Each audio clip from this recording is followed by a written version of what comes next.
Welcome back, everyone. I'm very pleased to be able to chair this panel.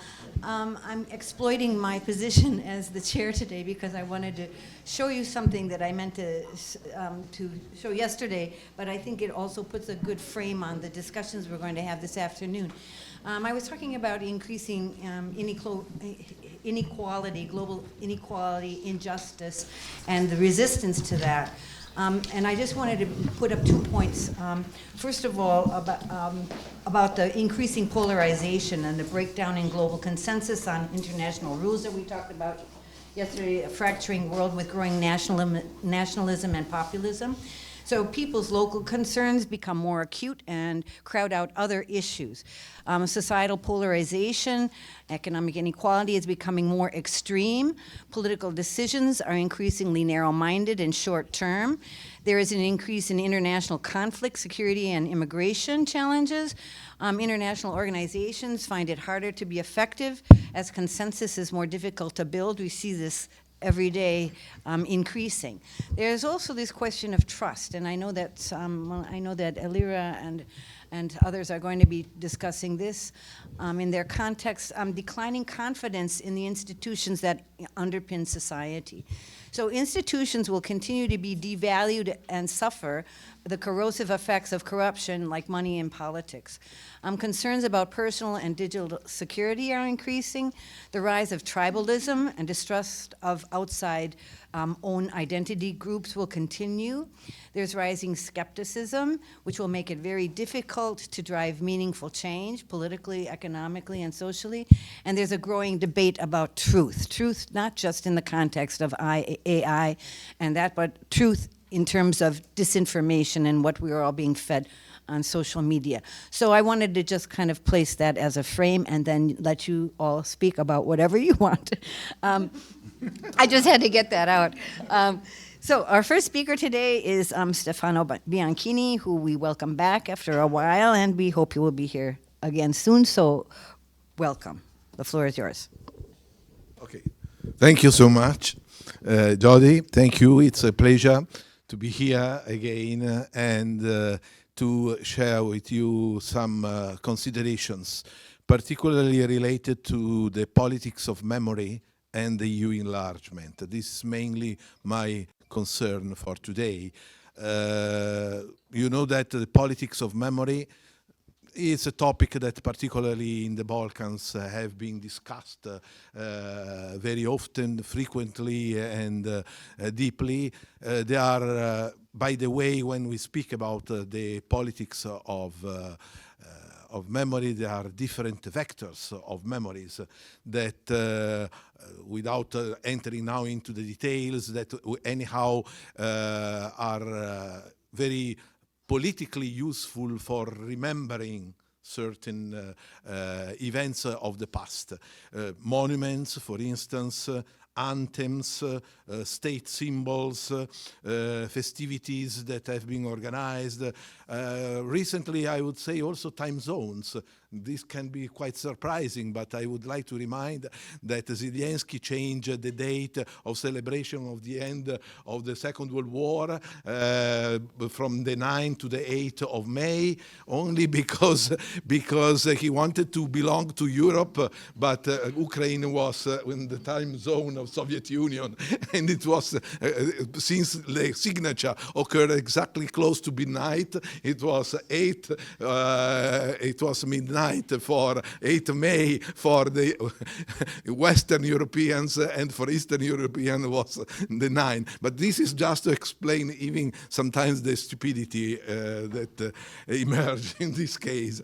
And I would like also to mention the museums, the textbooks, the novels. So these are just a list of potential vectors of a politics of memory that are conducted by institutions. And if we want to speak about this issue, the question of the politics of memories, and in relation also to the EU enlargement, two documents of the European Parliament sounds to me very important to discuss. The first one was voted by the European Parliament in 2019. And this was a document on the basis of which, under the pressure of the countries, the member states of the north of Europe, establish a equal responsibility between the Nazi Germany and Soviet Union. The second document, which in part contradicted the first one, has been voted in last year, 2024, and is about the European consciousness, how to create a complementary memory rather than conflicting memories within between the member states. These are mainly the concept. Now, the first question, let me say, is methodological. It is not a job of the political institutions to discuss history and when events historically occurred. It's not their own job. They should do other issues. But they, when they decided that the Nazi Germany had the same responsibility for the beginning of World War II, they made also a plenty of historical mistakes. Just to give you an example, because we are too much Eurocentric sometimes in looking too much. And is in our textbooks, again, is reported the Second World War began 1st of September 1939 when Italy invaded Poland. This is not the point of view of the United States. I was in New Orleans, where is a fantastic museum about the Second World War. I suggest you to go because to go see, because in New Orleans they organized the ships that were then used for the Normandy disembarkment. And in this museum, you can see that the beginning of the Second World War, according to this museum, was 1931. When Japan attacked Manchuria and established the Manchukuo. Then after that, I would like just to remind, it happens the war between Soviet Union and Japan that occurred until 1939 when they signed a truce, while after 1936 Italy attacked Ethiopia and Japan attacked China. So you can see here, for instance, when the war started, the point of view can be different and can be even included München and the decision about Czechoslovakia rather than arrived then to Poland. Also because, even again, for knowledge of history, Poland took advantage from the partition of Czechoslovakia in München by attacking militarily Czechoslovakia in 1939 in order to take control over a district of Silesia that belonged to Czechoslovakia. So this is just when during the war the delegation of Czechoslovakia and Poland had to discuss about the future borders between the two countries, the request of Poland to come back again to the borders of 1939 was rejected by Czechoslovakia because this affected its own territory. Not only the question of Eastern Poland because of the Red Army, role of the Red Army and the agreement that have been made in Yalta about the future borders of Poland. This is a question that, this is history, this is my job.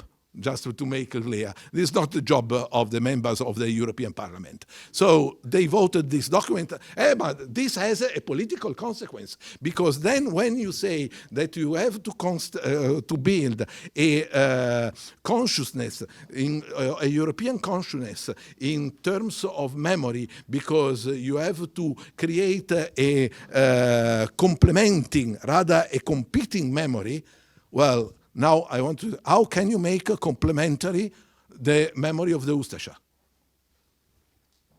Or the memory of the families that remain connected to the Ustasha, or the family, the victims in Bleiburg.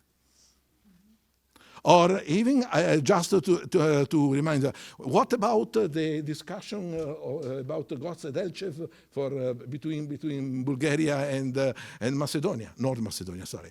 Then, for instance, it's also an interesting, very interesting book written by Silvia Foti, an American citizen, about her grandfather, Noreika, because she started under the pressure of her mom to write a glorification of grandfather, Noreika, but then she visited several times Lithuania, and then she discovered that Noreika was a war criminal.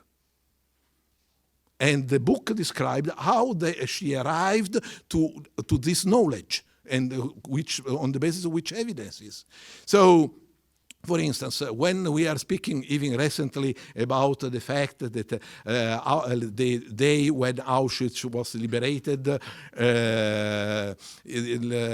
in January 1945, very often it has been forgotten in Italy for sure that it was the Red Army that liberated Auschwitz. And in order to clean the way in order to arrive to Auschwitz, the Red Army had to fight against the SS Waffengranate of Ukrainians. And this is again another question, because very soon in all these countries, for instance, consider the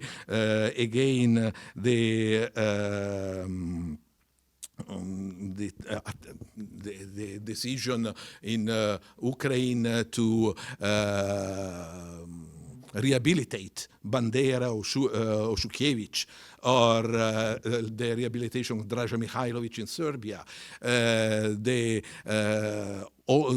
repeated remembering of the Ustasha, Croatia, by Thompson in the music, or by policymakers in Croatia. All this is in some way connected to the idea of a protection of the nation. So they are now represented as freedom fighters. And since we have this declaration of 2019 of the European Parliament, this is in some way just justified politically.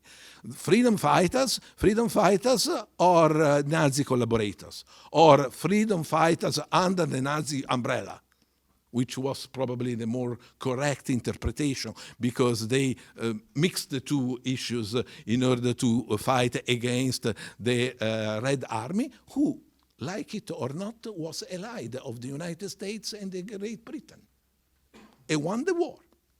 So this is something that should be. So how can, in this case, establish a complementary memory? Particularly because when we speak about these freedom fighters and under the Nazi umbrella, we try in some way to minimize the Holocaust. Because these freedom fighters cooperated into the Holocaust, arrested and sent people to the extermination camps, without speaking about the Ustasha that created their own extermination camp. So we can establish complementary memories in this sense, or there are some areas or some context in history where we cannot make complementing memories, but we have to make clear that I can understand, for instance, in a family, say if the family suffered from the communists, for instance, they can have a different memory of those who were in the communist nomenclatura. It's obvious, this is evident, but this doesn't imply that you can change the course of history. And let me, so when we speak about the enlargement, within this context, how can we imagine the enlargement of the European Union, taking into consideration that from 2004 until 2022, there was only a postponement, constant postponement, with the exception of Croatia that entered in 2013 the European Union. All the other countries in the Balkans remain in some way on the margin of the situation. And to a certain extent, this postponement, because of the absorption capacity of the European Union, mentioned already in the Copenhagen criteria document in 1993. The absorption capacity, this fear to proceed in the enlargement, the decision of Macron to establish new criteria in order to postpone also the possibility for Macedonia to be, North Macedonia again, to be accepted as a candidate countries, because first, the country had to change the name, and now they have to change history, and even they have to reconsider the constitution about the Bulgarian components, and so on and so forth. So all these elements, despite the period might be divided into two chronological phases, the 2004-2007-8. Then there was a crisis that allowed to postpone further the future enlargement until 2022. Then suddenly, because Russia entered into the territory of Ukraine, at that point, suddenly Ukraine and Moldavia were invited to present, to respond to the questionnaire in a few weeks, when for Bosnia and Herzegovina this was necessary years. And so this is a question of geopolitics, or this is a question of criteria that have had to be applied for the enlargement. Criteria disappeared. It's the end of the Copenhagen criteria. So what you can expect for the future? Now this insistence about also the future of Ukraine without knowing which kind of Ukraine will survive at the end of this war. This is I'm speaking about the reality, not about my personal wishes. I'm just saying that this is not a good political moving. Concentrate now all the attention to Ukraine because there is a war, and forget completely the Balkans. This is like a message, please, kill each other again, once again. Why you stopped in 2001 after 10 years of wars? Please do it again in such a way that the mechanism of criteria will start again. So, to conclude, because of this situation about how to manage the memories and how to deal with enlargement, since the two things are some way connected, because you cannot enlarge by including enmities.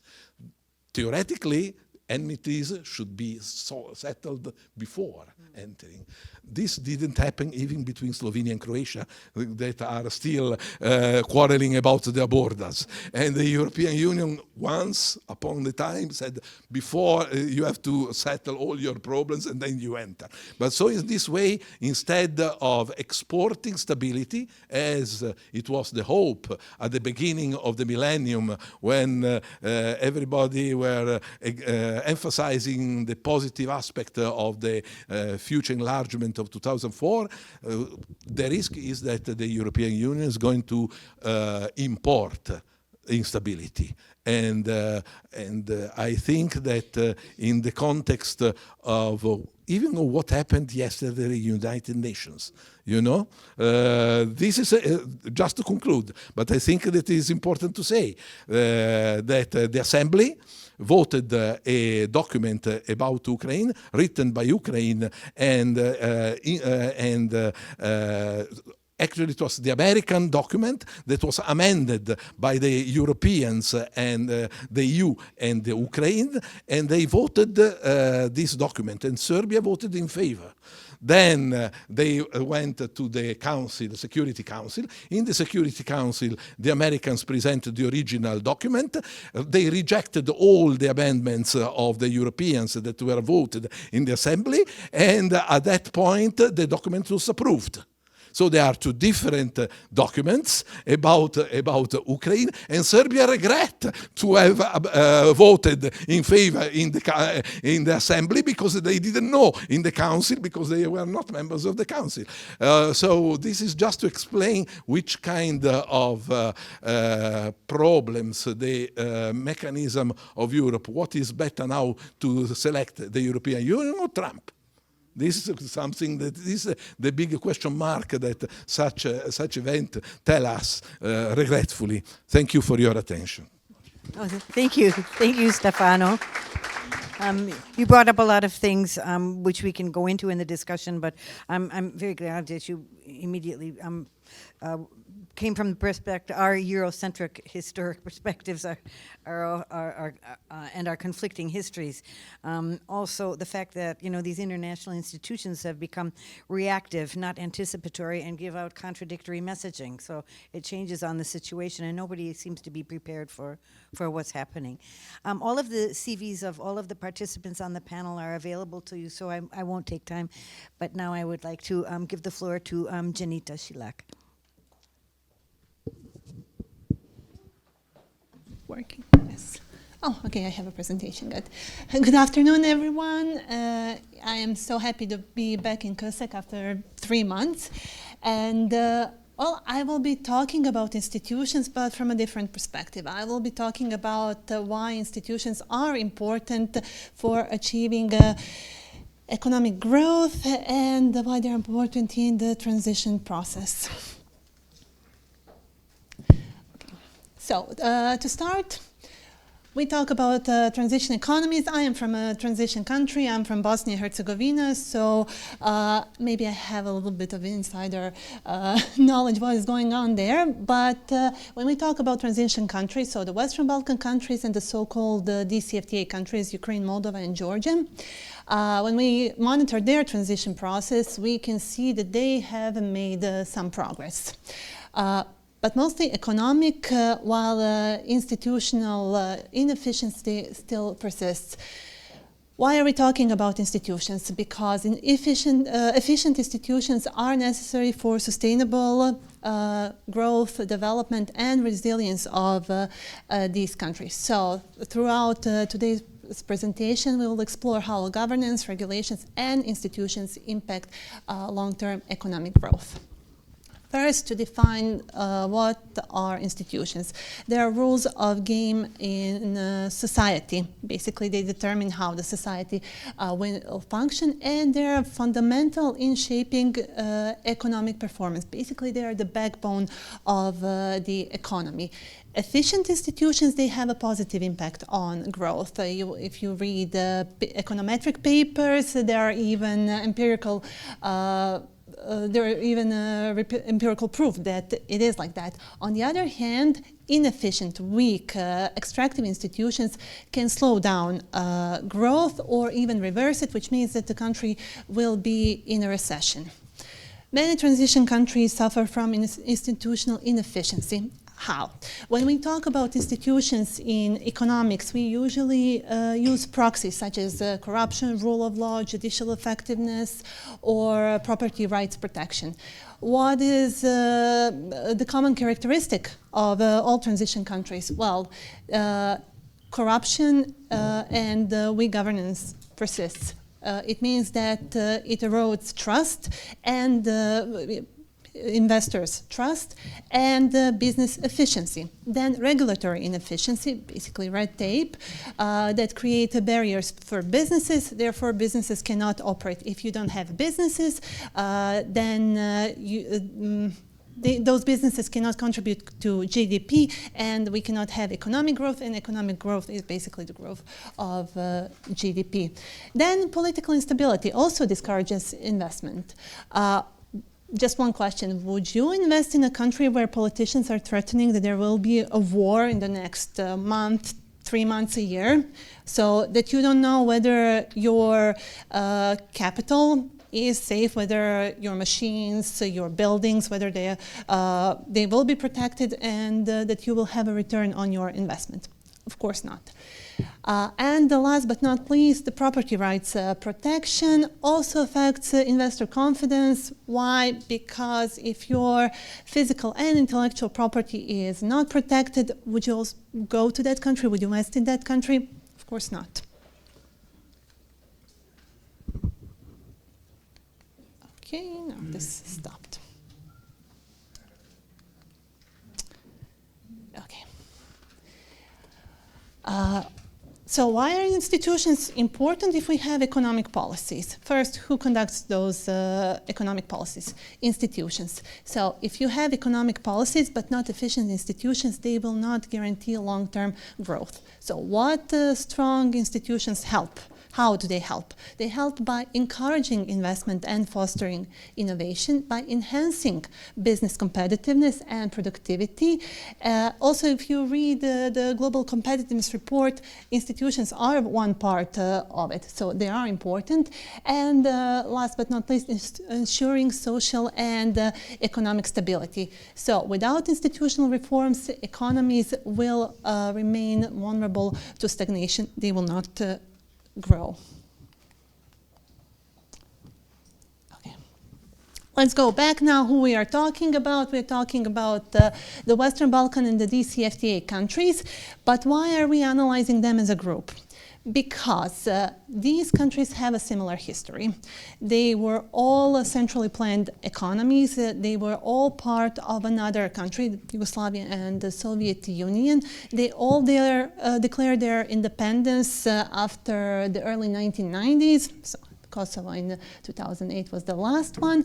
And they all have EU membership as their goal. They have made some progress in this process. They have signed stabilization association agreements or association agreements. They have free trade with the European Union, and all countries except Kosovo are candidates for EU membership. But what is the problem? The problem is that these countries cannot fulfill the Copenhagen criteria. When you look at the reports, opinions from the EU, our reports, most progress has been made in the area of a functioning market economy. But then we have little or some progress has been made. When it comes to economic criteria, there is no progress. Institutional progress, I'm not even going to comment on that. As a result, their transition process has lasted for more than 30 years. Then we have, for example, Central and Eastern European countries. Their transition process lasted for about 15 years. They have the same economic history as these countries. Some of Central and Eastern European countries that are members of the EU today, they were in the same countries as the current transition countries. Slovenia and Croatia were part of Yugoslavia. Estonia, Latvia, Lithuania, which for a while were the best performing new EU member states, were in the same country as Ukraine, Georgia, and Moldova. And as a result of this slow integration process, transition process, the countries also do not converge towards the EU. So their GDP does not grow at a sufficient rate. Some argue that because the EU invests a lot of money, provides a lot of money for these countries, can that financial assistance compensate for weak institutions? The EU, these countries have access to pre-accession funds from the EU. They have trade agreements, free trade agreements with the EU. The EU is their main trade partner and the main investor. But that's still not enough for these countries to achieve higher economic growth than they have today. They should be able to achieve it. Why? Because again, they have inefficient institutions, and if institutions were efficient, then financial aid and trade would help lead these countries to achieving economic growth. So in order to achieve economic growth, to go through the transition process successfully, institutional reforms are needed to utilize completely these opportunities. Now, if institutions are so important, then why is it so hard to build efficient institutions? Why is it so hard to reform them? What you have to know is that these countries inherited inefficient institutions from the previous system. Because in the previous system is socialism, who was running the country? One party. There was a lot of corruption, there was no property rights protection, there was no judicial efficiency. And so transition process is a process of building institutions, and it is a long-term and a very, very expensive process. Now, the countries do have access to money, but why is it so difficult to reform? The first thing is there is no political will to change. Why? Because political elites in these countries, they often benefit from this status quo. It's not in their interest to change. These countries, they do have laws, they do have regulations, but their enforcement is weak. The problem is also that as former socialist countries where the economy was state-owned, which means that the enterprises were state-owned, these countries, they still rely on state-owned enterprises, their economies, and to change this, it would be also a long-term process. Basically, you are changing the entire structure of the economy. Last but not least, reforms require a long-term commitment and persistence. In transition countries, politicians usually have short-term goals. What are those? To win elections, not to go through long-term reforms. Okay, so what can be done? In order to have strong institutions, to have a resilient, self-sustainable economy, the following things have to be done. Strengthen governance and reduce corruption. Now, when you look at different data, the Western Balkan and DCFTA countries, they are even at the top or the bottom of these institutional criteria. Top if it is about corruption, bottom if it is about property rights protection. So if we are talking about bad things, we are top. Political instability, of course. If we are talking about good things, we are at the bottom. Then enhance regulatory efficiency, encouraging transparency in economic policies, and support innovation and fostering business-friendly environment. So what these countries should do: implement anti-corruption measures and improve governance, develop policies that enhance institutional efficiency, strengthen judicial and regulatory frameworks. Last but not least, promote economic diversification. Why? These countries are service-based economies. 60% of GDP in transition countries are services. Now, this is a problem because service-based economies are usually developed countries. Transition economies are a category between developed and developing countries. So they were industrialized in socialism, but the industry is obsolete, so they cannot be competitive, they cannot be productive. Economic history also teaches us that countries grow at the highest rate when they are industrializing, when they're in process of industrialization. Somehow the transition countries in Europe skipped this step, so they started focusing on the production of services. This has to be changed, and how can that be changed? By, again, creating a business-friendly environment that would attract foreign investors. To conclude, what do transition countries, what do they have to do? They have to focus on institutional reforms to achieve sustainable economic growth, to become resilient, self-sufficient economies, because they are not that today. They don't have the industry, they don't have products. Without products, there is no demand, and without that, GDP cannot grow.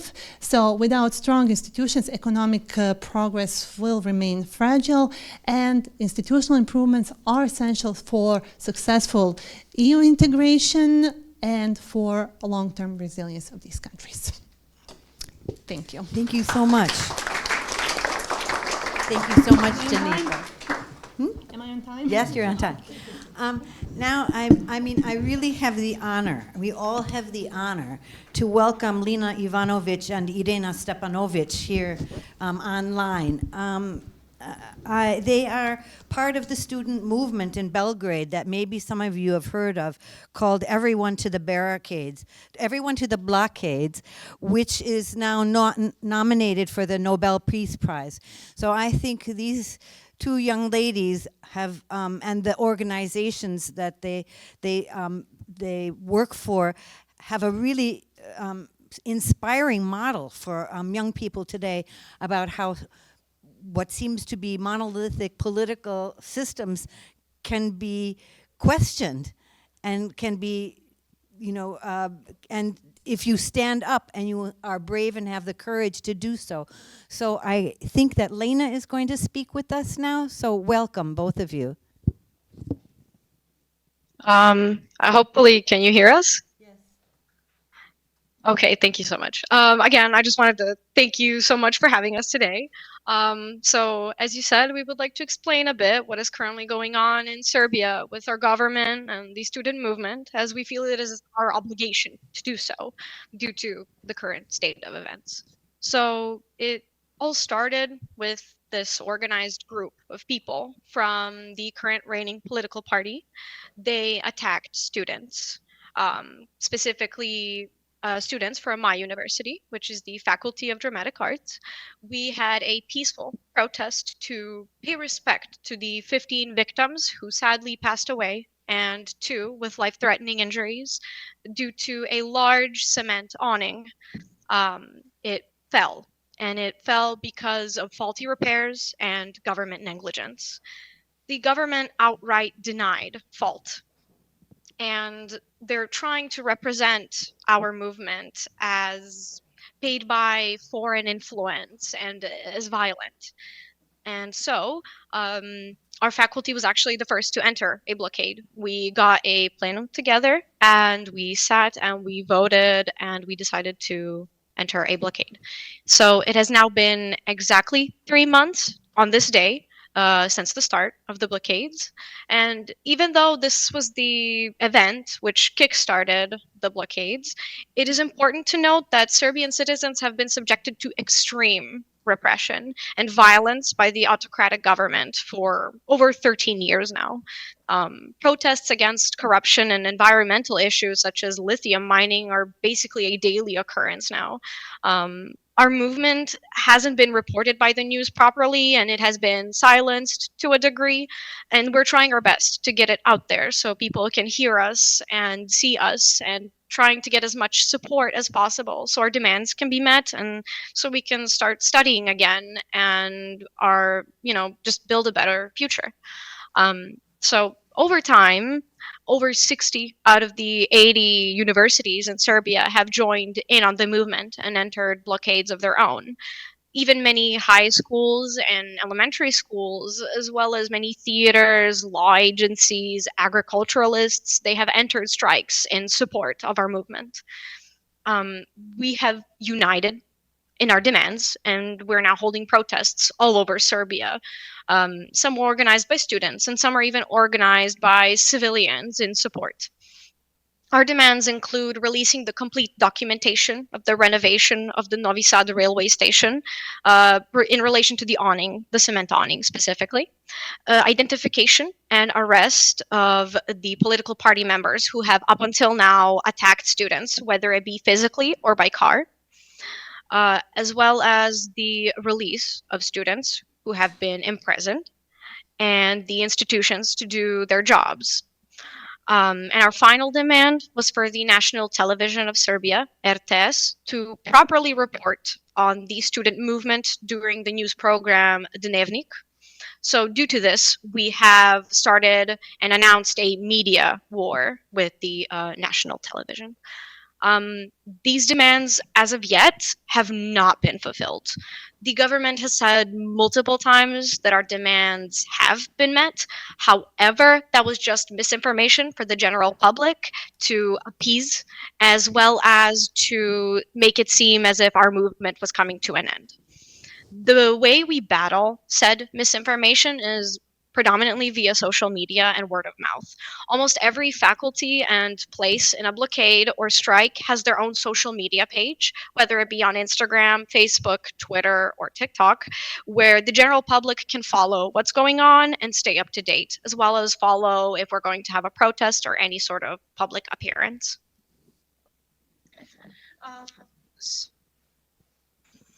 So the government says that we are financed by some foreign powers. Actually, we have stayed in the blockades for so long because of donations that we get from everyday citizens, and they are very generous with the food that they give us and the equipment, the heaters, everything that we need for staying in blockades we get from everyday people.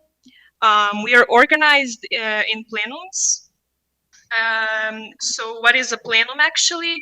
It is an open forum, an open meeting where all students are invited to discuss important topics relating to the blockade, such as protest organization, on-campus activities, safety, and so on.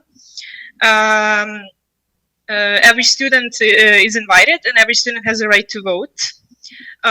Every plenum has an agenda which includes topics that are important to students in the upcoming days, and we have a plenum every 5 to 6 days a week. Which means that the information that we discuss is always relevant and always up to date. We are organized in student groups, in so-called working groups, of which there are several, such as hygiene, donations, on-campus activities, etc.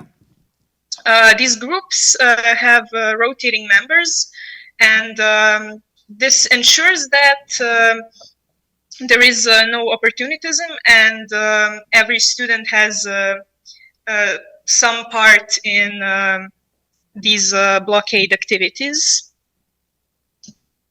And during plenums, every working group has a slot to announce any new information that they have or recommend any previously agreed upon activity. And these are then voted by the students at the plenum. And what is important about these plenums is that we use the principle of direct democracy. So what is direct democracy? It is a form of, let's say, true democracy where there are no representatives, and the students that attend the plenum directly decide on policy initiatives. So again, without any representatives, and what we have insisted upon through this whole movement is that we don't align with any political parties, and this has ensured that we maintain autonomy and sort of prevent any organizations that try to take over and corrupt our protests. And this principle of direct democracy has really become popular in Serbia. It is spread through the whole country. Some universities are even working to legalize plenums as a legitimate student body. And plenums have even been organized in public by civilians and education workers to vote on going on strike and various other issues. And so we really hope that this student movement in Serbia inspires and spreads to other countries and inspires people to start making changes, and especially in Eastern Europe, where there is heavy media censorship and huge amount of repression, that the citizens start taking initiative and start self-organizing. You can also find any sort of information, whether you want to, about this. You can find it on any social media. You can pretty much just write in everybody into blockades, but in Serbian. You could probably Google Translate that, and you can stay up to events with what is going on here, whether you are interested or not, because social media outlets, there are some that are actually doing it properly, and then there are some that are spinning information and making it out as it is not. So thank you so much for letting us talk about this. We really appreciate it. Thank you both. Thank you both so much. We really find your work inspiring and also a potential model for other even much more developed places in the world. And we wish you luck with the Nobel Peace Prize nomination. And we will try in any way that we can to give you more international attention and support in the work that you're doing. Okay, so I hope you can stay around because we might have some questions for you from the audience in the discussions. Okay, thank you. All right, we move on to Professor Elira Luli. Thank you, Jody. My presentation today is about the illiberal social contract and how what are the features of these distorted government-society nexus in the Western Balkans. Actually, a lot of scholars and experts have been dealing with democratic backsliding, democratic resilience, how to improve democratic resilience in the Western Balkans, and a lot of other issues related also to faster integration of the Western Balkans into the EU. And now I hear it more often, this term illiberal equilibrium in the Western Balkans. Oh, sorry. This illiberal equilibrium sort of status quo that these countries are not able to somehow change or break out of this vicious circle. I think that underneath this illiberal equilibrium rests a more deep-seated model which is related to the illiberal social contract. And evolving conditions that have been consolidating during these transitioning years. We know that the liberal view of the social contract comes mainly from John Locke's works from 1690s. He argued that citizens consent to be governed in order to protect their rights and freedoms. And with their rights and freedoms, he implied these natural freedoms and rights related to life, property, but also freedom again. And then modern liberals later on, like Karl Popper, argued that good governance can be applied in a society where citizens are free to express their opinion, and they are free to overthrow a government when the government is not responsive towards their needs. So I think citizens in the Western Balkans right now have in one way or another got used to these current conditions and accepted either tacitly or under forms of soft or harsh coercions these illiberal regimes. And the overall well-being, of the population, of the citizens, can only be enhanced by ensuring that the government is accountable and responsive to citizens' needs. But what are the breakdown signals of the social contract that we note right now in the Western Balkans, in this region? In the context of these countries, the rise of authoritarianism, clientelism, the rule by oligarchs, the weak institutions that we have, could indeed signal a regression towards a state of nature.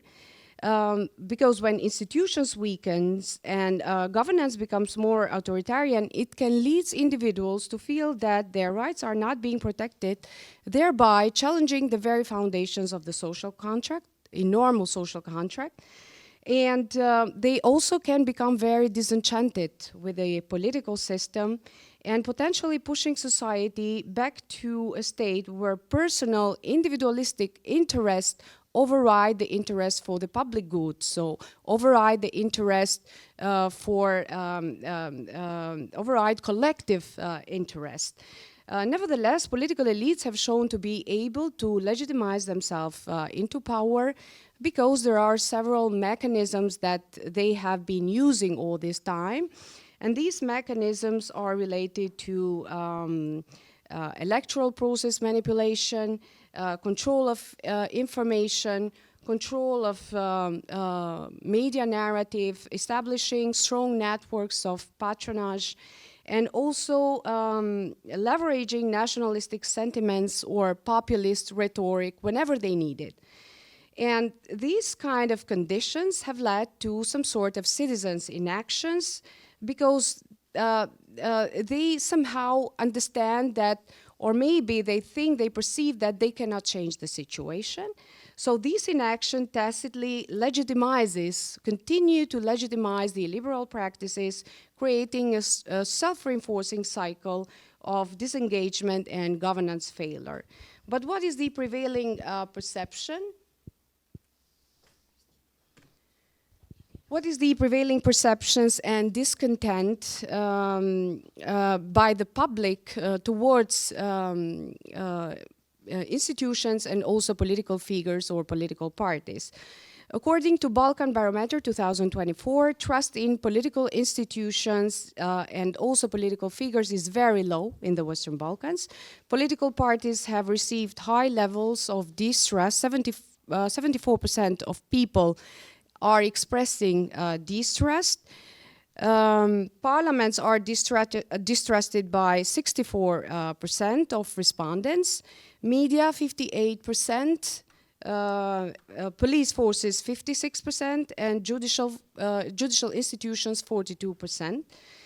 And when it comes to country perspectives on poverty in Western Balkans, the situation is not looking very promising. Because according to Eurostat data 2022, about 1 in 3 people in the Balkans, over 7.9 million out of 23.3 million are at risk of poverty. 1/3 of the population in North Macedonia, but also in Serbia, are affected by poverty and finds it difficult to secure a livelihood. The situation is worse in Albania because half of the population is affected by poverty or social exclusion, and the situation is not better also in Kosovo, Bosnia and Herzegovina, but also Montenegro with a very small population.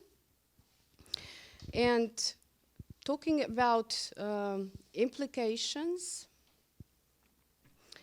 we know that the high risk of poverty causes individuals or family to face severe material and social vulnerabilities, making it difficult for them to afford basic necessities or participate in social activities. Without accountability for essential services like health, food, housing, defense, water, energy, people will continue to lose trust and seek private alternatives and sometimes very egoistic alternatives. These can lead to exclusion of those who can't afford private services, especially if public options are unavailable, and we see it very often that public options are unavailable, and I will explain about it why. How citizens respond actually in such conditions. I think that citizens have shown some sort of reaction during these times, during this transitioning period, but citizens understand that these kind of situation their frustration, their feeling of uncertainties have a common denominator, which is politics.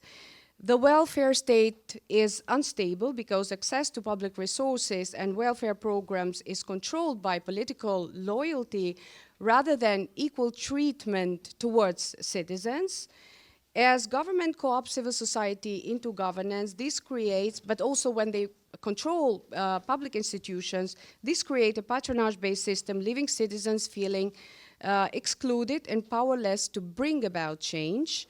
They know that their governments often create these kind of fictitious forms of participation, like creating public consultations or advisory council, but these are more performative than something or mechanisms that can change the situation.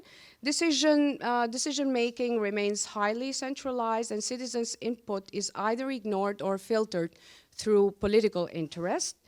However, despite this disenchantment and the lack of engagement by the citizens, still we have seen really notorious protests in the region, starting, for example, in the last 2 decades with Bosnian Plenums 2014, Nedavimo Belgrade movement, and then Orange Revolution, the student protest in Albania 2019, Montenegro protest 2019-2020, and these recent protests in Serbia culminating with the tragic event of November 1st, which the nice students explained about this situation and movement.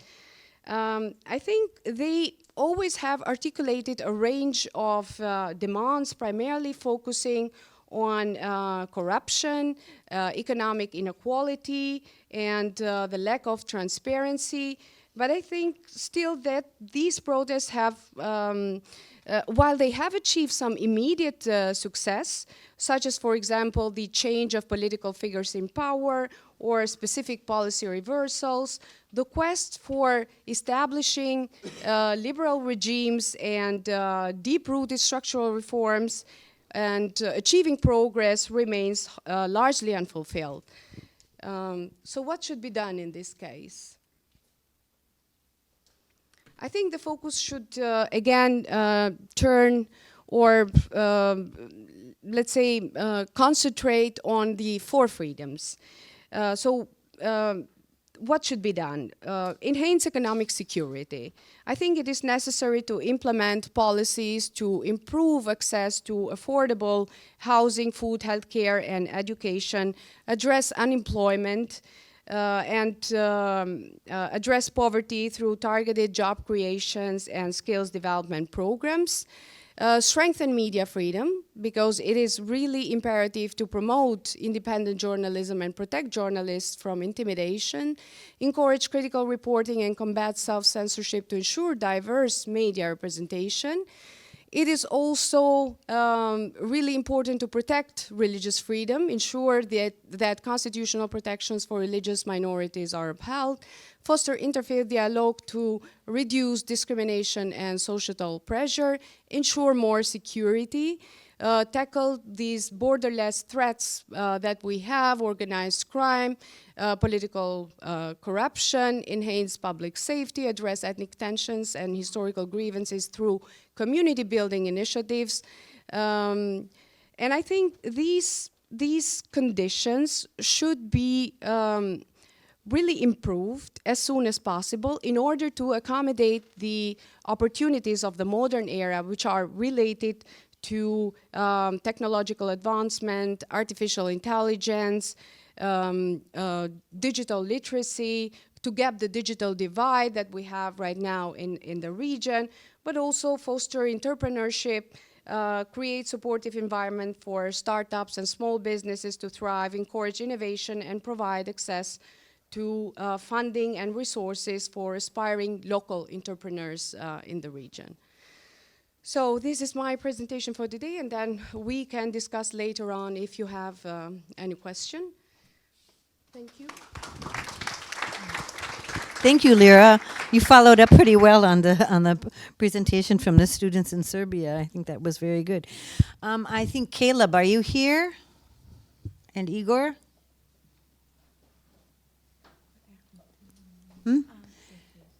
Yes, hello. Can you hear us? Yeah, I can hear you, Caleb. We don't see you though. Let me try and fix my Tell us, camera. tell us where you're coming from the black hole. We are joining you from North Mitrovica in Kosovo. Okay, thank you. We're both very sorry that we are not able to be with you physically today, but hopefully next time. So we both would like to discuss today a little bit a deconstruction of cultural life in northern Kosovo that has sort of stemmed from its social and political isolation since the end of armed hostilities in 1999. North Kosovo is a very sort of specific geographic region in the sense that it has been subjected to quite violent political, social, and economic disruption since the late 1990s. And of course, more recently in the armed incident in Banska and other developments that have really changed the dynamics in the area. What is interesting, however, is the sort of cultural life that emerged and that was indeed a product of this isolation that was actually quite unique, particularly given the circumstances. Culture became a means not just of self-expression, but also a sort of, let's say, active resistance against circumstances that were very much outside of the control of the local community. So it was in this environment that you saw the emergence of a sort of very vibrant cultural life, concerts, exhibitions, music festivals that took place under, as I said earlier, exceptionally difficult circumstances, and were seen, I think, widely by the community as well as even by outsiders as a proof of the resilience of the Kosovo Serb community there. Of course, I mean, cultural life has to a certain extent been instrumentalized by both sides. In other words, both by Belgrade as well as the international community. More recently, it's been a means of, let's say, it's been presented or seen as a means of fostering intercultural cooperation, particularly through the non-governmental sector. So in that sense, what we have seen, particularly since the signing of the Brussels Agreement in 2013, is a sort of increasing politicalization of culture as a way of, let's say, promoting certain political goals that can be described either as nationalistic in character, but also as a means of sort of encouraging cross-community cooperation and cross-community collaboration.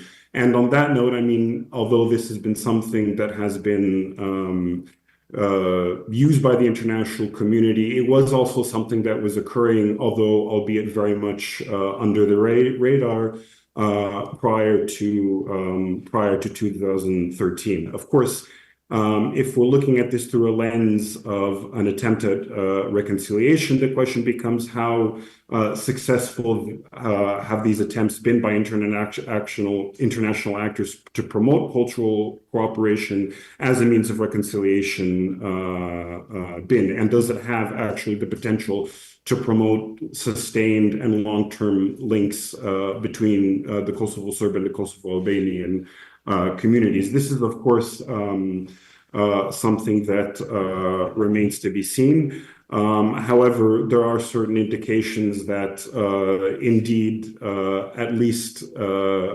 communication between cultural actors in that sector have been more or less sustainable. What we have seen since the events, the various crises in 2022, is a sort of decline in that once very rich cultural life that was that emerged in the aftermath of the armed conflict in 1999. And this is largely due to the fact that there have been rapid political and institutional and structural changes in the North that, of course, have had a knock-on effect on cultural and artistic life there. So I think I might be running out of time. I might pass the word to my colleague Igor, who will be talking about forgotten monuments and reconciliation in Kosovo. Thank you. Good afternoon to you all. I would once more thank you for the invitation to participate in today's event. On a different note and on a more general scope, I would just like to give a couple of comments regarding the forgotten monuments and a certain kind of enforced reconciliation that has been taking place in Kosovo since the breakup of Yugoslavia. As part of the concept that was highly promoted during ex-Yugoslavia, which was called Brotherhood and Unity, many monuments dedicated to fallen fighters during Second World War were erected throughout Kosovo, as was the case in other places in Yugoslavia. These monuments were acting as a remembrance to a joint anti-fascist history that was shared by all the communities living in Kosovo. Unfortunately, after the breakup of Yugoslavia, especially after the negative events and the war that happened also in Kosovo during 1998 and 1999, these monuments were widely neglected both by local institutions and also by the international community. These monuments were regarded as a relic of falsely promoted narrative that actually was perceived as oppressive towards Kosovo Albanian community. And just to give you an example, one of the key narratives that was promoted during Yugoslav era was the story of two partisan anti-fascist fighters, formerly known as Boro and Ramiz. These two were killed by fascist occupiers, and this story of their joint fight against fascism was widely present in poems, stories, public events throughout the history of communist Yugoslavia. And the monument that was erected in Pristina, whereby two of their heads were presented in a monument. After the war, the head of the Montenegrin partisan fighter was removed. Although there were some initiatives to reconstruct this monument, to this day, nothing has actually happened. And when it comes to the idea of reconciliation in Kosovo, the topic of this Yugoslav era stories and narratives have never been used in a positive manner in terms of improving or enhancing the process of reconciliation in Kosovo. This hasn't been the case since these narratives have been imposed by basically all communities in Kosovo as imposed and as a relic of oppressive communist regime. But nonetheless, the problem with these monuments is that although, despite the fact that many of them have been neglected, many of them have been destroyed in the meantime, and I highly advise our distinguished guests of today's event to check one very interesting project which is called Spomenik Database, which has a comprehensive list of all monuments that were erected both in Kosovo and the rest of the ex-Yugoslav territory, whereby you will have the chance to find out more about what has been happening with these monuments. And I would just like to conclude that this enforced reconciliation that has been taking place during the ex-Yugoslav era has been sometimes compared to the narratives related to reconciliatory processes in Kosovo that have been promoted by the international community. And these two, although they do not have any clear contacts among each other, have been included in the same kind of perception throughout Kosovo from all the communities, and that is that these reconciliatory initiatives and narratives have been perceived as both imposed and the ones that do not take roots in the reconciliatory process in Kosovo. And hereby I would once more like to thank organizers for inviting us for our short presentation, and I wish you a wonderful rest of the day. Thank you. Thank you so much. Caleb and Igor, I hope you can stay around too, because we might have some questions for you later on. Yeah, we were talking about these contested histories and how these historical narratives that are imposed and not coming from the bottom up, have not been successful. I think maybe Ivana at some point in this week will talk about, online reconciliation among the younger generations, those generations that were born after the war in Yugoslavia. So that would be very interesting. Now, I would like to turn to Professor Ahmet Evin. You are here. Ahmet, I think that you're going to talk a little bit about what inspired us here to begin our EU-Balkan Observatory, because you inspired me. Ahmet Evin started the EU-Turkish Observatory years ago, and I thought that it was time that we did something here. So, Ahmet, your 1,000 points of light, please. Thank you, Jody. First of all, I'm very sorry that I was unable to come there, and I do hope that in the next meeting I will be able to come and share some of my experiences at length. Time is very short here, but I will summarize two things. How this project started, and what were the sources of inspiration for my project.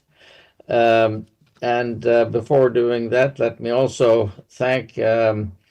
Stepanovic for this invitation and putting me on the panel, and giving me this opportunity to address you from here.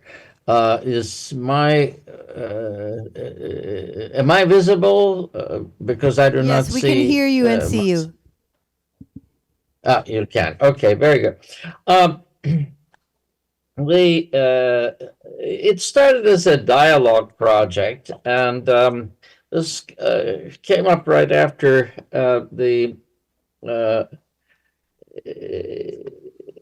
Turkey's entry into the customs union, where I had organized a small meeting with some politicians as well as some journalists, a very small meeting in Hamburg.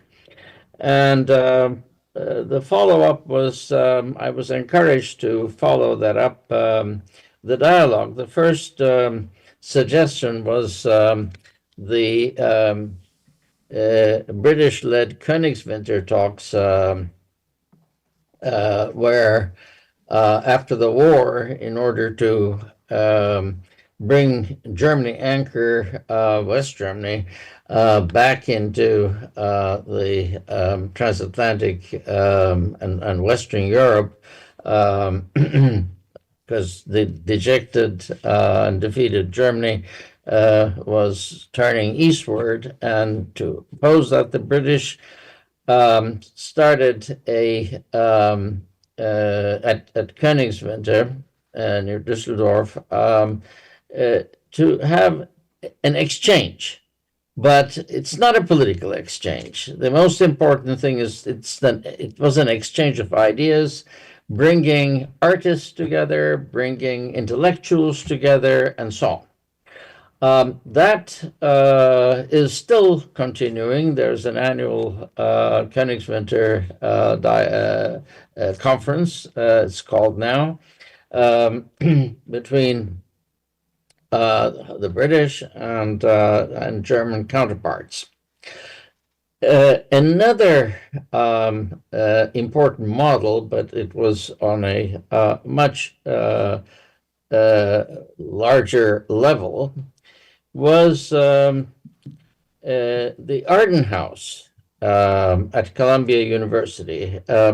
Avril Harriman donated an estate in New Jersey to Columbia University, plus an endowment, to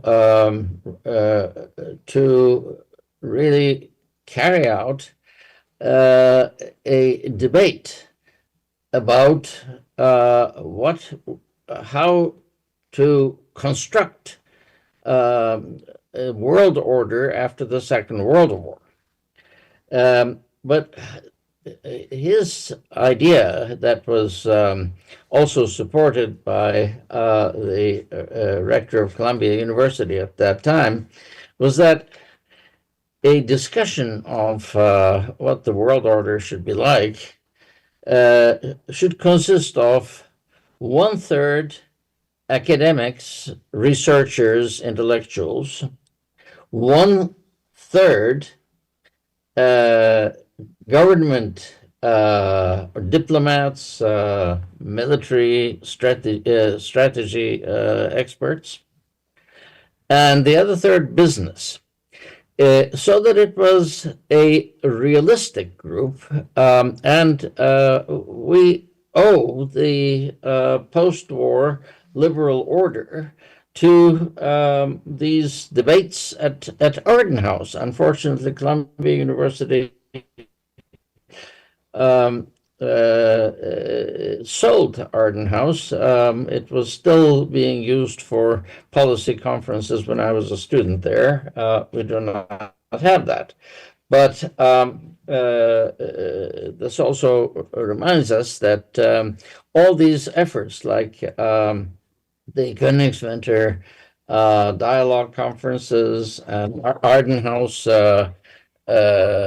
policy, high-level policy conferences to establish a world order in Kissinger's terms, we are facing a situation now where the very government in Washington is attacking and trying to demolish these institutions. That is very unfortunate. But I bring that up also that the task is much harder now, not only in terms of a region moving towards the European Union, but also the task of the European Union to maintain a strong position in the world at a time when actually tectonic plates seem to be moving in a way that it is unpredictable. This is the background And the objectives of the first the dialogue conference, we had something like, I'm just counting here, 8,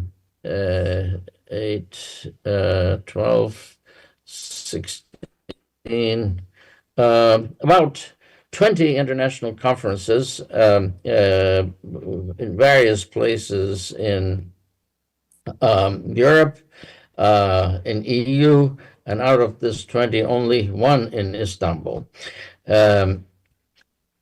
The ratio was also important because it should not be organized, I thought, in a way that number of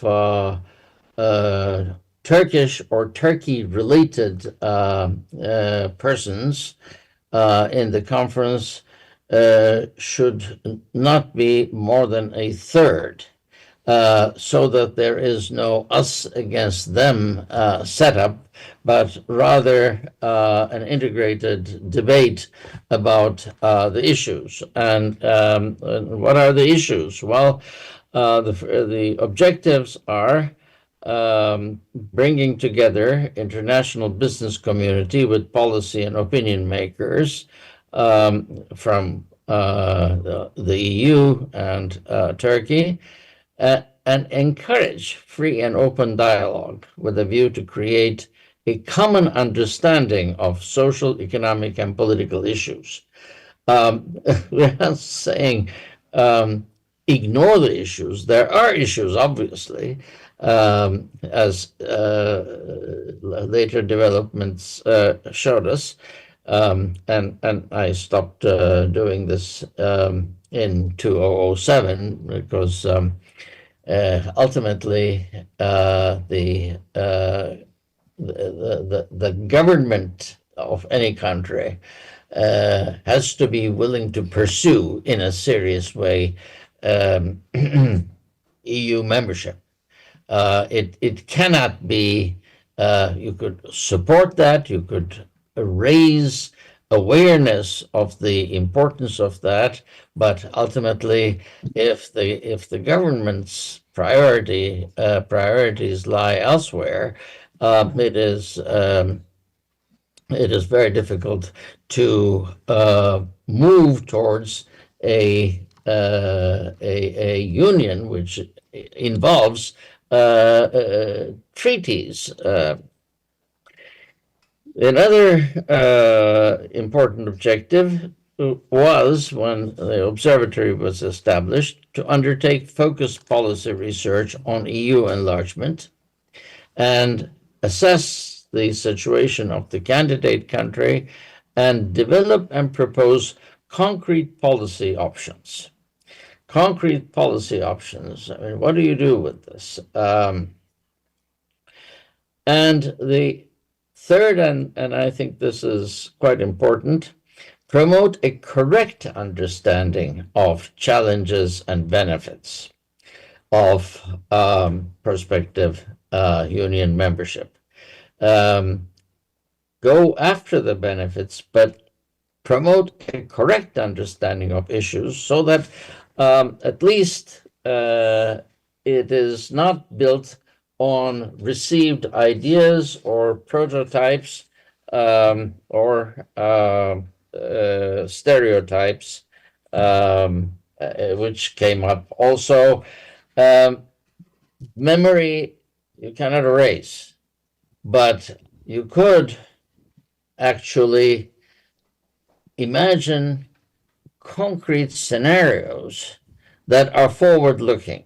And one would have to do that. One would have to do that in order to imagine a new kind of a union, participation in a new kind of a union. And Ahmed, there, we have, I think, you have 2 more minutes. Convergence is the word that European Union specialists use. Ahmed, you have 2 more minutes, okay, to finish up. Yes. Thank you. Yes. I'm just about finishing. Convergence is used often as a means to explain the adoption of acquis communautaire, but an important notion to build consciousness of is, I think, shared sovereignty.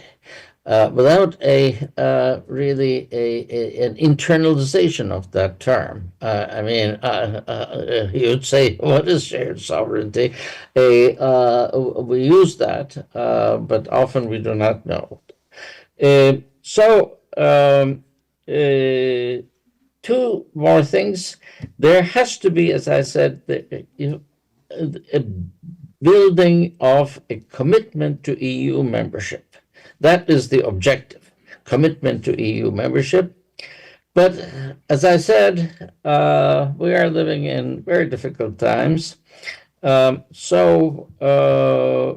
Two very short suggestions for future members. Do not bring in centrifugal forces. There are enough centrifugal forces, and centrifugal forces are weakening forces of the European Union. So European Union would,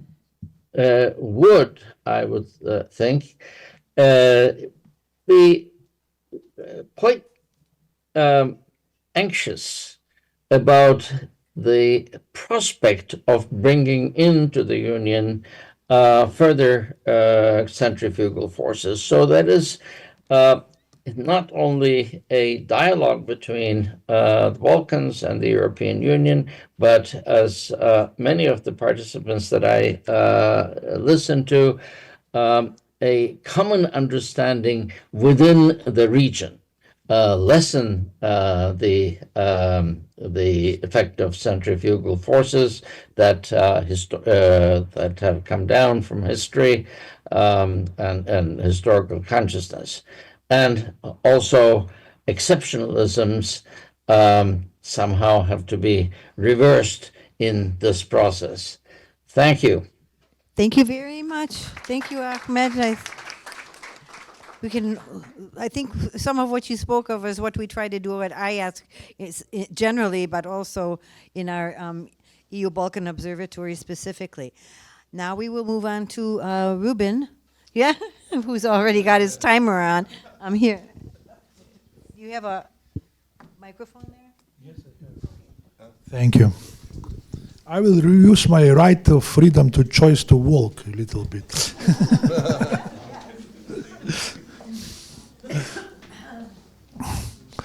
Okay, thank you very much. I don't know, did you notice, but this date is very important, huh? It's symmetric, 2502, 20025. Yeah, especially, it's not totally symmetric, but maybe it will be here 52 after 32 years, 37, probably. Okay, I chose this topic actually last night when I spoke with Ivan. I finally want to talk about today. For imagine the Balkans between the salad bowl and melting pot. Probably do you know what is a salad bowl and what is melting pot in managing of the diversity? And of course, some of you know very well, especially Stefano, that the Balkan was known as a kitsch of the gunpowder, bure barut, something like that. And for sure, it was actually that name Balkans gains before the First War. Huh? I'm right? Yeah, the kitsch of gunpowder, bure barut. But of course, now when we are talking about the Balkans, the risk of the war is always because of the big diversity of the Balkan and how to manage diversity. And I think that's still the big problem today. We will see in this presentation. Okay, so we heard some thesis a lot of about the nation, about the nationalism, and so on. I don't want now to bore you with definitions. Sorry, you don't see here nothing. Huh? You have to provide more comfortable chairs there for that reason.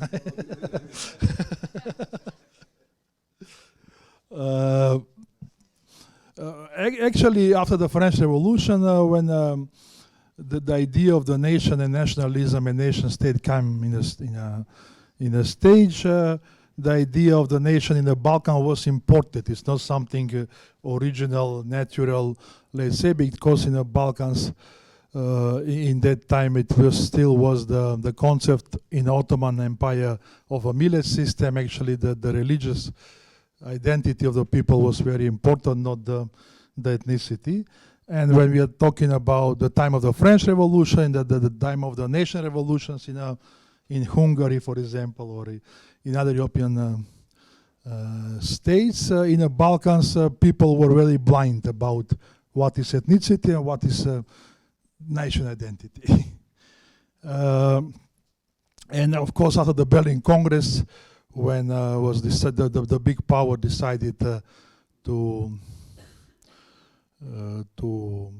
split the Ottoman Empire first, and later the First War to split the Austro-Hungarian Empire. Actually, the problem of the nations in the Balkan, and of course the problem of the national minorities, become the very important issue. And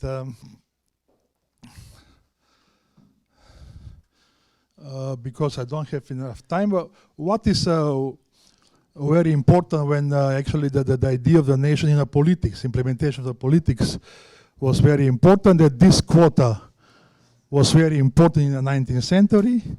One state, one nation, one people, one language. That's actually the definition, the pragmatical political of the big nation states, actually, because to provide the homogeneity of the population. But from other side, they came to a lot of political assimilation, ethnic cleansing, and eviction of the population, changing of the population, especially in Greece with Turkey, Greece with Bulgaria, and so on. Evicting of the chumps from Greece to Albania, or Macedonians from the Aegean part of the Macedonia, Greece to Macedonia, and so on. And this was very important, that it was that time was this myth very important, the myth of ethnic homogeneity. So still today, we have in the Balkan, we'll see later, 4 multicultural and 4 very tough nation states. They are still dreaming about ethnic homogeneity of the nation inside the country. And actually that's one of the power that is making the big problem. Okay. Okay, I spoke a little bit about the Berlin Congress. And actually the idea of the nation was implemented at that time during the local administration, military service, and mass education, because actually the 19th century, 20th century is the age of enlightenment, romanticism, and education was very important. And through the education were established a lot of model of the nations. And of course, immediately when the issue of the nation appeared, the issue of the national minorities, because especially the Balkans, all the Europe, all the world, not only the Balkans, it's very diverse, but especially the Balkans is a very diverse, and the issue of the minorities in the state, it became a very accurate issue, and it's actually an issue of making a conflict and so on. But of course, in the world today, we have 2 models actually, how to manage diversity. One is this model of the melting pot. It was actually all the differences we'll put in one pot and we will melt it, and after that will become a French man, American man, English man, Italian man, and so on. And the second approach is the approach of the salad bowl model. So various cultures are just tossed like a salad, corrupted. Okay, we have all the diversities in one bowl, and of course, tasting of this salad is very delicious, and it's very famous. I think the Macedonian salad in Italy, and in even. Yeah, even those fruits that are in the Macedonian salad are not existing in Macedonia.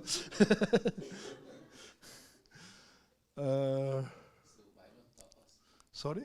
Why not tapas? I don't know. Okay, after the Second World War, actually the world became aware about the problems, and because before the Second World War, actually the issues of protection of minorities was led to the states to make maybe bilateral agreement and so on. The League of the Nations that was before the United Nations was not so. It didn't have so big instruments to provide protection of national minorities, of the language, of the culture, and so on. But after the Second World War, especially the United Nations brought some very important declarations, and of course in Europe it's very important, the Council of Europe declarations, conventions, and especially the Framework Convention for Protection of National Minorities, European Chapter for Protection of Regional Minority Languages. We have this also Commission against racial discrimination, ECRI, and so on. So, however, we have, it's not ideal, nothing is not ideal, but however, we have one kind of mechanism that are actually protecting the rights of national minorities, and we have also these two different concepts today, negative and positive concepts. So when negative concepts state guarantee the certain minority rights, which usually define, but states do not have obligation direct to react when some rights are violated, and in the positive concept, actually the state is directly reacting. Does it mean, for example, if my right of discrimination is broken, the state is not protecting me directly, but I have a right to make the, I don't know, accusation, complaint, and so on. In the positive concept, the state, the ombudsman, the prosecutor is reacting directly. So we have also this two different approach. So, okay, we have, I told you, we have by the constitution, we have 4 multicultural states: Macedonia, Kosovo, Montenegro, and Bosnia and Herzegovina. And Serbia, Croatia is not anymore in but Serbia, Croatia, Albania, Bulgaria, and Greece, very tough national states, nation states, because still it's very important, and always the dominant ethnicity has all the rights different to the people that are different from the dominant ethnicity or the dominant religions. Okay, oh, sorry. These are some main issues related with the minorities. By each state, so in Albania, exclusion of minorities from the public life, especially for Roma and Balkan Egyptians. In Bosnia, actually, even we are talking about Bosnia always only for 3 constitutional nations, Bosniaks, Croatian, and Serbs. We have other 20 minorities inside. They don't have a right like the others. For example, I don't know, do you know, it's a case of famous Sejdo and Finci. Sejdo is a Roma, Finci is a Jewish. They wanted to be elected as a member of yes, 3 minutes, thank you. To be elected as a member of the presidency. They don't have a right, and they win the case in a European Constitutional Court for justice, even after 20 years, I think. Yeah, 15 years today is not implemented. So in Bulgaria, recognition of the Pomaks, these are Slav population with Islamic religion, Macedonians, discrimination of Roma, participation of minorities in public life. In Greece, the recognition of the Turks, Macedonian, and discrimination to all minorities. In Macedonia now is, as mentioned Stefano, is the protection of Bulgarians, not only Bulgarians, Balkan, Egyptian, Croats, Montenegrins, and the other smallers to include in a constitution. And it's not so negative. You said one negative context. For me, it's very positive to include in a constitution. Montenegro relations with Serbian community integration of minorities, especially Roma and Balkan Egyptians. Then we have Serbia, political rights of Hungarians, Bosniaks in Sanjak region. Roma issues, okay, Turkey, Kurds, Armenian, Greece, Jews, and other, and Kosovo. I didn't put here Kosovo because for me, I don't know for the others, but the Serbians are not minority. But it's a big issue about the management of diversity, how do you solve the issue of the Serb minorities and this so-called association of the Serbian communities. Instead of conclusion, 1 minute? Yeah. Scholars are predicting 3 scenarios of the future development of the potential minorities. Status quo, nothing new on the front, no improvement on the international standards. Dark scenario, the victory of xenophobia, nationalism and xenophobia to become a characteristic by reducing the existing protection of minorities. And positive scenario, all different and all equal, multiculturalism as ideology based on tolerance, peaceful and equal cooperation in slow building development, okay? Historically, the Balkan states communities waste a lot of time in xenophobia and dreaming of homogeneous nation as an idea that was imported by the foreigners' powers in the Balkan. So internal peace is not possible without tolerance and good relation with neighbors and others in society, and the myth of ethnic homogeneity contributes to the existing ethnic and cultural diversity in the Balkan. Okay, and of course, development methodology of equal cooperation should be start point for transforming nation states in the Balkan into ethnical neutral body politics. They recognize and promotes the existence of the ethnic culture, pluralism, and so on. And I didn't mention it, I am one of the creator of the strategy for one society in North Macedonia. And if you want also to get more information about strategies for interculturalism, how to develop it, I'm always, you can contact me, yes. Thank you very much.